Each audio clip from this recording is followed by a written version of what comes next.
Skarloey, the little engine, loves all the sights and sounds along his line and knows them very well.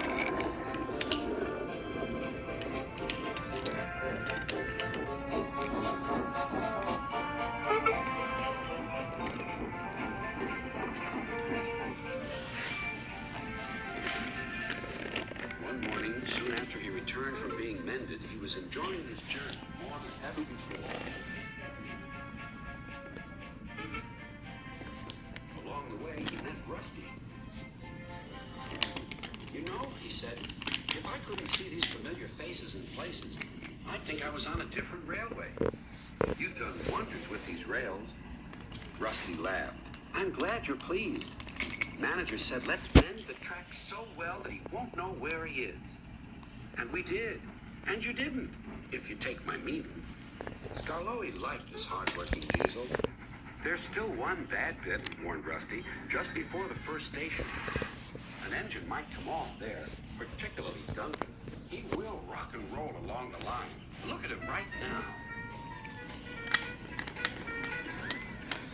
I hope he doesn't hurt his passengers. What's that about me? I'm a plain engine, and I believe in plain speaking. Speak up. Rusty warned Duncan about the bad bit of rail. Huh. I know my way about. I don't need smelly diesels to tell me what to do. But Rusty felt hurt. Duncan banged about the yard, then clattered crossly to the station.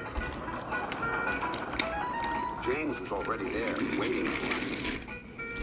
You're late. I know, said Duncan. It's the smelly diesel's fault. Rusty tries to teach me how to stay on the rails and then goes off leaving me to find my own coaches. You poor engine, sympathized James. I know all about diesels. One crept into our yard and ordered us about. I soon sent him packing. Duncan was filled with admiration.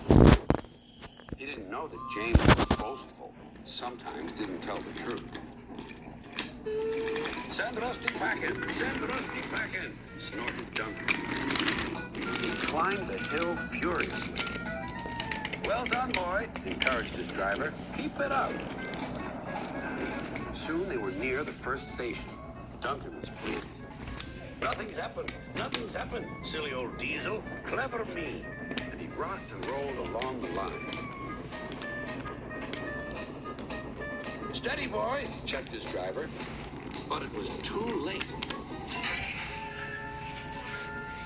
Sleepers and ballast, I'm off. And he was. I warned him, said Rusty. But all he did was call me names. The little diesel refused to move. I'm ashamed of you, Rusty, said Skarloey. Think of the passengers. What are they going to do? Oh, I'd forgotten them. Yes, of course. We must help the passengers. And Rusty roared into life.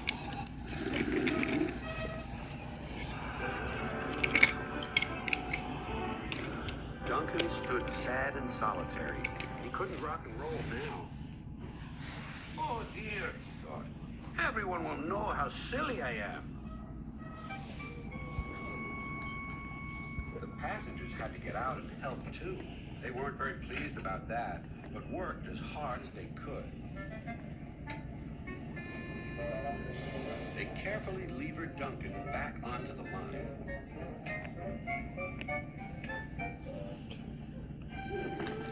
After that, Duncan was extra careful all day.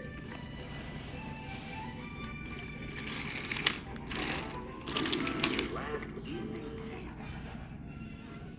Rusty, he whispered, thank you for helping.